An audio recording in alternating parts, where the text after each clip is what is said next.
Hi, everyone. I'm Frank Mallicoat. I'm an anchor and reporter here in the San Francisco Bay Area. My guest is a celebrity chef. He's a restaurateur, a hotel owner, and an author. He does it all. He's also a New Yorker, but he's in wine country today. Let's say hi to Chef Charlie Palmer. How are you? Hey, everybody. Nice Good to have you with us. How is life up in Sonoma County right now? Well, as I say, if you have to be quarantined, it's not the worst place in the world to be quarantined. So we have a little vineyard up behind us here, and about 40 acres of land. So it's pretty nice actually. And today it's gorgeous, the weather-wise. So yeah, it's looking good. We're hanging in there.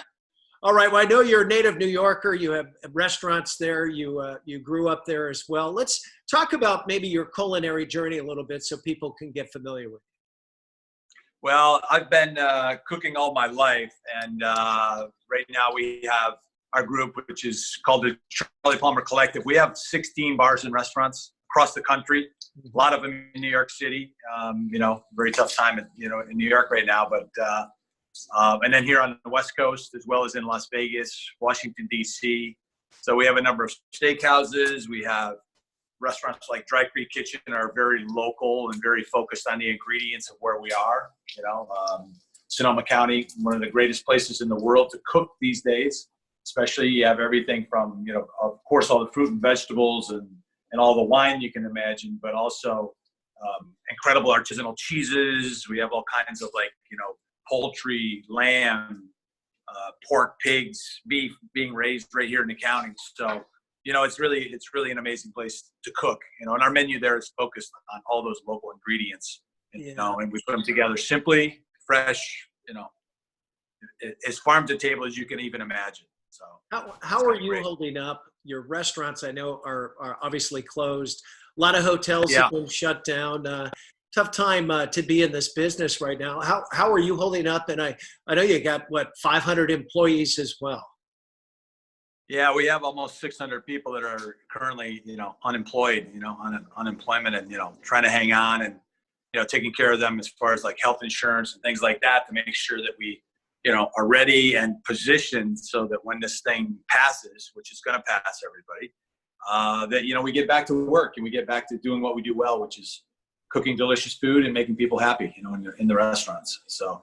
It's just a wait and see kind of thing. It's hard to do, but I think we're faring pretty well. I have a call every day with our key people, our whole executive team, and I think today was a good call actually. People are starting to really realize and understand that this is a period of time that we all have to hunker down, and once it's over, we'll get back to work. There's nobody that's harder working than restaurant people, for sure. Well, I'd like you to plug. I know you got a GoFundMe page out there too for your restaurant employees. Yeah, we do, and I want to thank all the people out there that have donated. We've had some incredibly generous people that have donated on GoFundMe pages for all of our restaurants, and I think it really shows how people respond. We've over the years, and ever since I started, we're very big philanthropic people. We give back. We take care of people, whether it's City Meals on Wheels, our Pigs and Pinot event every year does, incredible gifts to local charities, as well as Share Our Strength, which is a national charity, and I think, now it's nice to see people helping us or helping our people, our employees when times are really tough. So, I really appreciate everybody's done that. Anybody that wants to go to our GoFundMe pages, they're for each one of the restaurants. CharliePalmer.com is our main website. So, we really appreciate it. And we look forward to cooking for you and serving you in our restaurants as soon as this is over. So. Well, I think a lot of us have been home, obviously. I'm home now.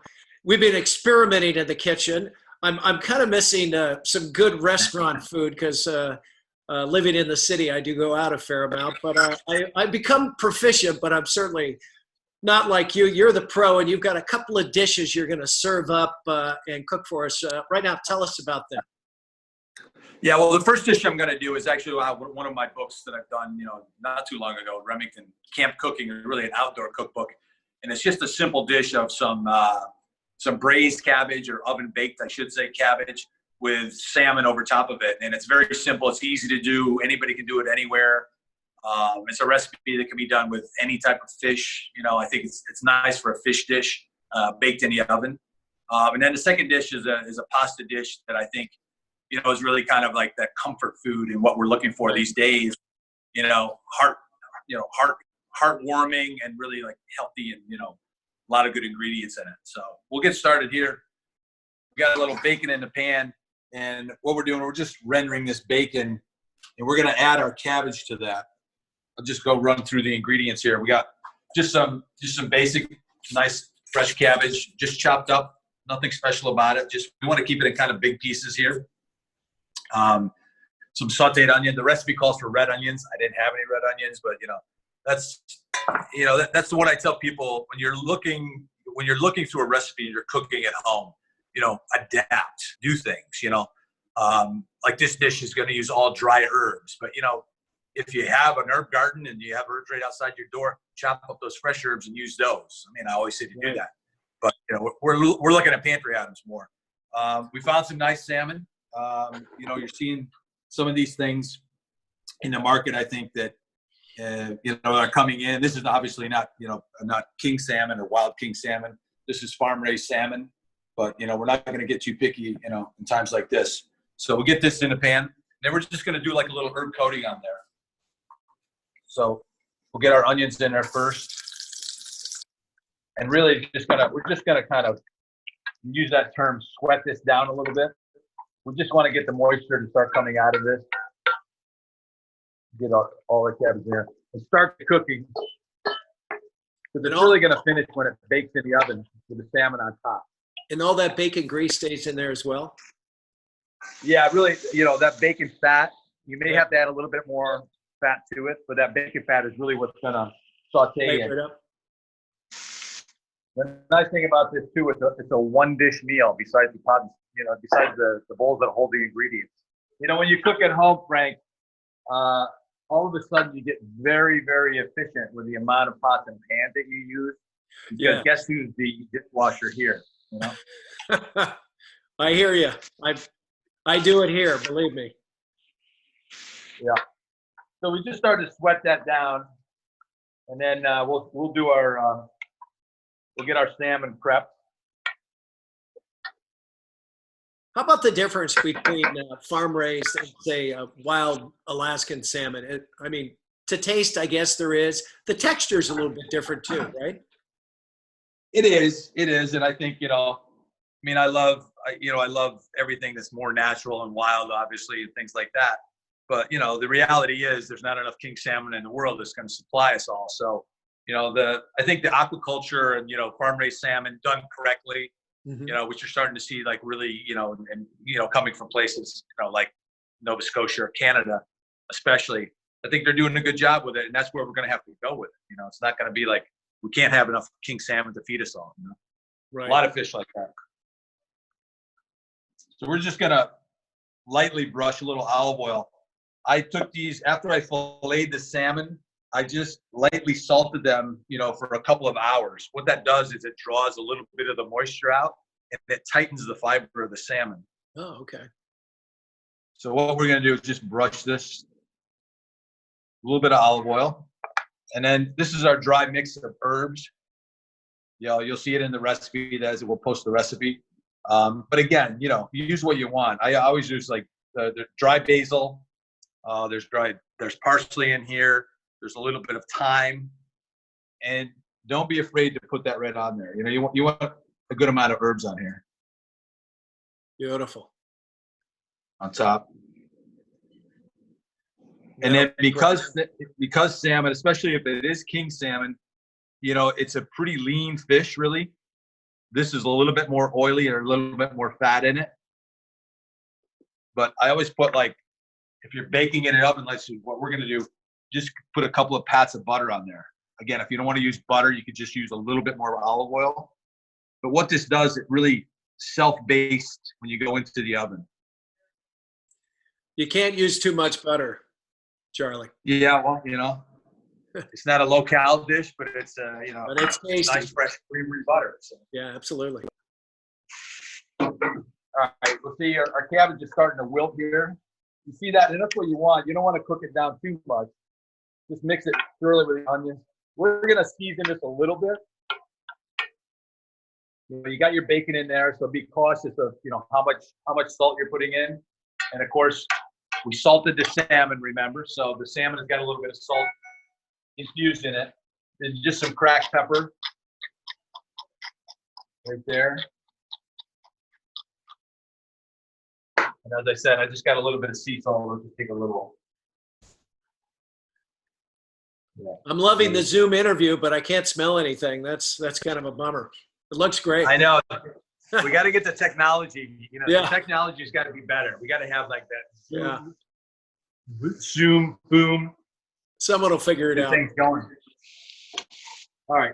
So that's pretty much it. We got an oven that's heated, been preheated. They're like 400 degrees. And then we're just going to make a nice, even kind of arrangement here. And then we'll lay our salmon on there.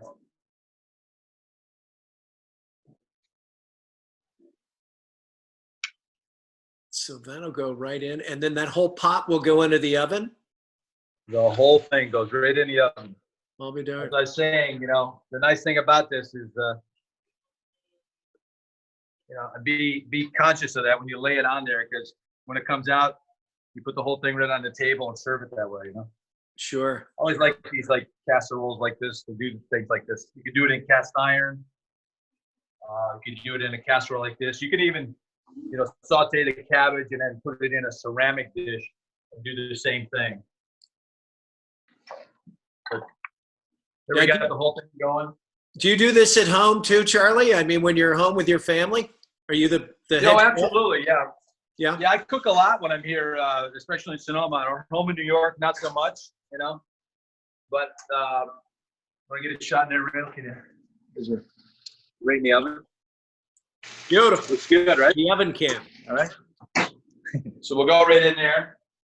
And that's going to take about, I think the recipe calls for like 10 to 12 minutes. It's about right. You want to check it after like say 8 minutes. Okay. Set your Alexa timer. There you go. All right. Let me switch over here.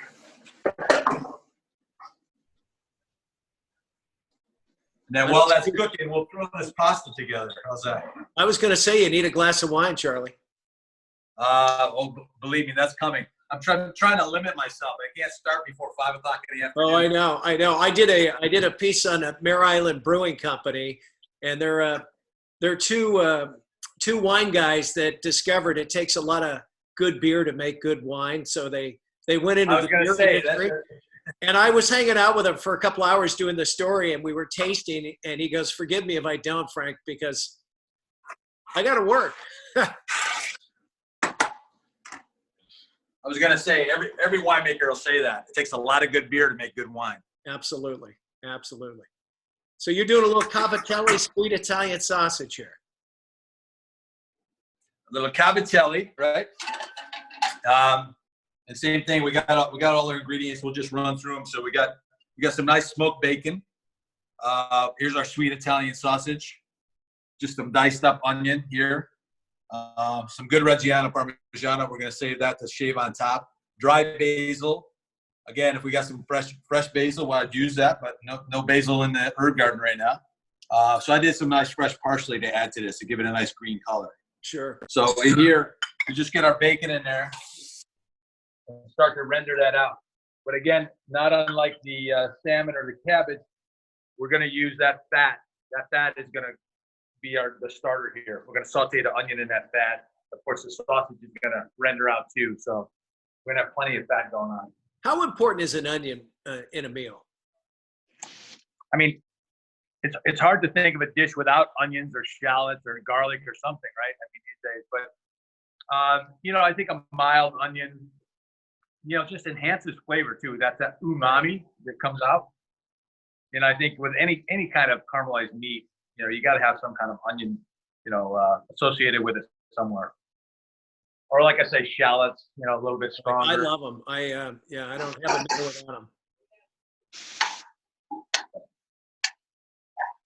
So just get that bacon starting to grind up a little bit. We'll brown it. Just starting to brown it, and then we'll add a sausage. And sausage wise, where did you get that? Just the store there up in Hillsburg? Yeah, this is just a local Big John's Market here in town, and they make fresh sausage. They grind every day, so it's just a sweet Italian sausage. You could use a nice spicy sausage if you want here too.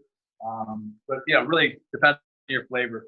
Sure. We got a little bit of red pepper flakes that's gonna go in here, and really what we're gonna do is I just broke it up a little bit, but just kind of let it start browning in the pan. Right. Looks great. Your son's doing a heck of a job with the camera too, by the way. Yeah, it makes me look good, right? Yeah, you're looking good. All right, I just threw the pasta in. You got pasta, this gamali. This is just a nice twisted pasta, and everybody has their favorite shapes and stuff like that. For this dish, just something that's tight that's going to really hold the sauce. That's the important part. Right. Fusilli, But it all tastes the same for the most part, right? Yeah.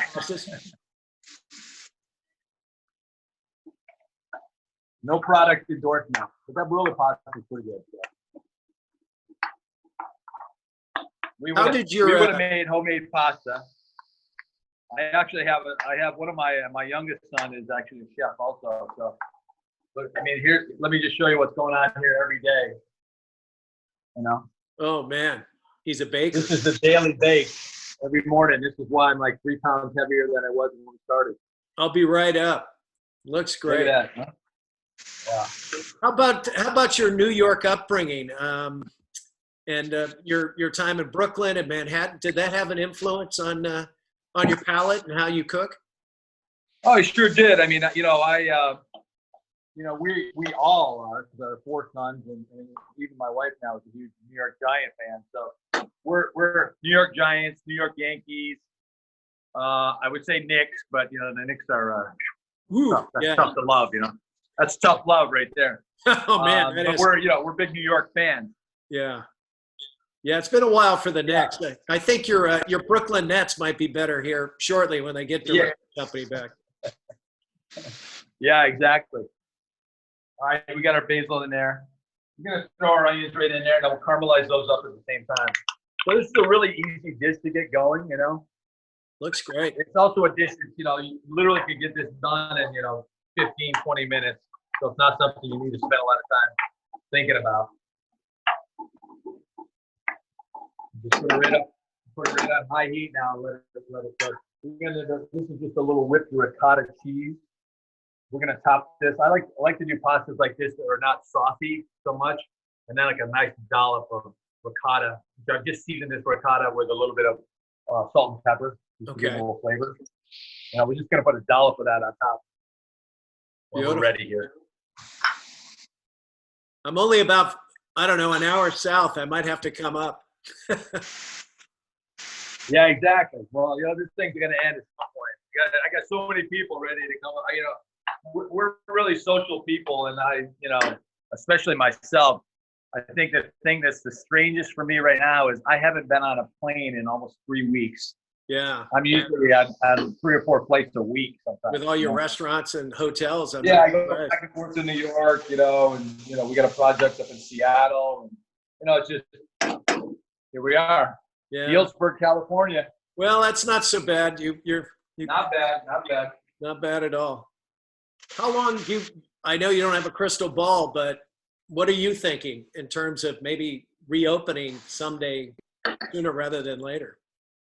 Well, it's my belief that, no matter what our president says, I think things are going to open. Some places are going to be back to reality. I don't know if reality is the right term, sooner than others. Like, I don't see New York really coming back for 2 months. I honestly don't. It's a mess there. When was the last time you were in New York? Well, it was just when this thing was really ramping up, and 3 weeks ago. So, but unfortunately, too many stories, too many friends, too many photos. But at the same time, New Yorkers are the toughest people in the world. I mean, we'll get through this. as we've gotten through all kinds of interesting things in our lives. But Yeah. but like I think around here, I think I could see like May 1st where things start to come back a little bit. Yeah. I hope. Don't we all? Yeah. Like Yeah. I said, I'm ready. I'm ready for a good restaurant meal. Yeah.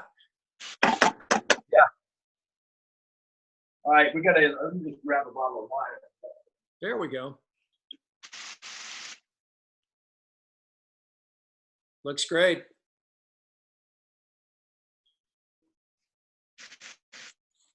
Yeah, so we're just gonna, I think it's called like about a quarter cup wine in there. And just start that to reduce down. Ooh, that smells great. The pasta's bubbling away. And And this, I think our salmon's gonna be about done here in a second, so. just stir that up. right on. Take a- You're gonna have a heck of a lunch. Oh, yeah. Oh yeah. Yeah. Yeah. It's looking great, actually. Oh my. Is this something you serve in your restaurants up there? Yeah, actually, this is a dish, that it was adapted from one of our restaurant dishes. Just slow baked salmon. I think, a lot of times people will, like over manipulate salmon. When you saute salmon, you get that crust on it, that nice golden brown. It's great, but it really dries out the flesh. Where if you bake it like this, it just like medium rare, just starts to get done. It's really moist and tender, and Yeah. it's really about the salmon. And that butter. Oh my gosh. I can see it from here. Yeah, you see that butter is melted. And how long? Cabbage. What was that Cabbage at? is Like great. 350, 375? What temp? 350, yeah, the oven. Yeah. All right, our pasta's getting close here. So we got two things happening at once. This is like a real restaurant kitchen now. I was gonna say, trying to time things. line them up, coach. Line them up. There you go. All right, I'm gonna add a little bit of butter to here too. We're gonna tighten this up, and then I'm gonna talk about just briefly that.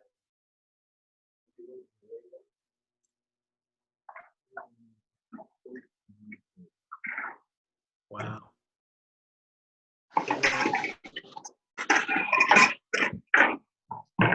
I always tell people that here's a little trick too, that anybody that's working at a real Italian kitchen is, and you're cooking your pasta, and whether you're draining it in the sink, like if you're draining it in the colander, or if we're gonna pull this out of here, we have that pasta water, but that starchy pasta water is really what you need here to bring this sauce together. Oh, no way.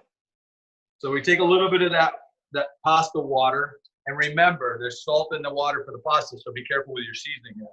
And just let that cook down a little bit, right? And that'll thicken it up? Yeah. And then we want to, as far as the pasta is concerned, we want to pull it out when it's just a little bit al dente, because again, we're going to finish cooking it in the pan Okay. with the sauce. And that kind of like brings all those flavors together. So we'll do that. Get the pasta right in there. Sweet.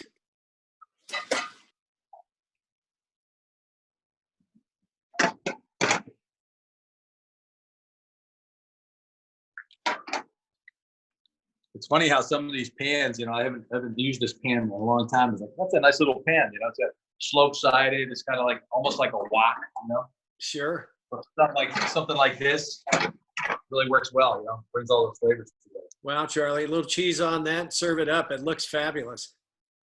Yeah. We'll spoon one up, we'll finish it.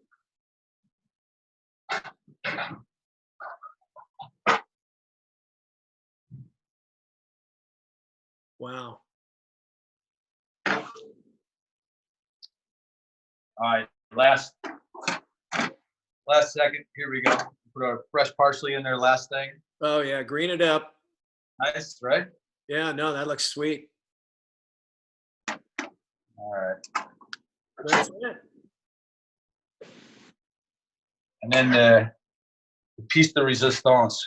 Dish that. We have this young gal in the house here that her motto is "There's never too much cheese." Well, tell her I'm on her team. There we go.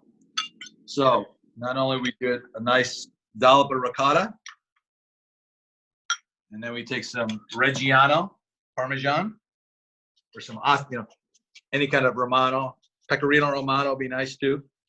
Right over top. Oh boy. And it's nice. It doesn't turn into a cream dish. You can put as much of that regatta on as you want, right? So Yeah, exactly. And then Yeah. fold it in yourself, or Right. not. So some people don't want that much cheese. I like that. Another thing I tell people too, that I always think, especially when you're dealing with pork or fatty things like that, a little zest of lemon. Oh, We got a lemon tree or a couple of lemon trees, so we always have these lemons. But just a little zest of lemon is really nice. Give it a little That cuts zing. that fat. Yeah. Yeah. So there we have it. Wow. Somebody's going to make out like a bandit here. I hope you've got a house full there, Charlie. Yeah. That looks great. And tell our viewers if they want the recipe, can they go to your website? Will you post those?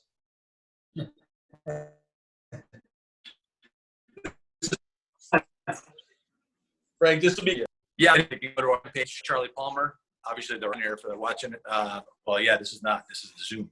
And then charliepalmer.com.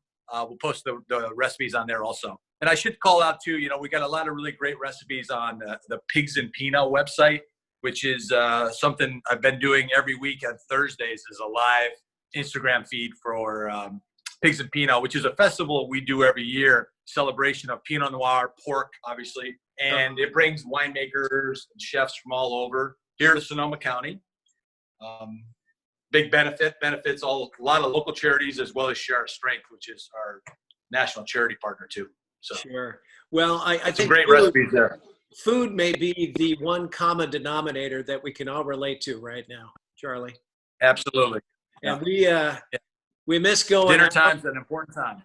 Yeah, it really is. Hey, thank you so much for sharing, for talking about your business and your employees. And I know it's a tough time for you folks, but we will get through this. And that the two meals just look fabulous. Awesome. Yeah.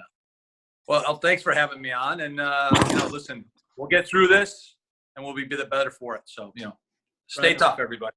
All right, Be Charlie. kind. By the way, I'm going to be on 101 heading your way promptly. Please, All the best. Come on up. All right, he's Charlie Palmer. He's celebrity chef. You just saw some of his great work. All the best, Charlie. Thanks.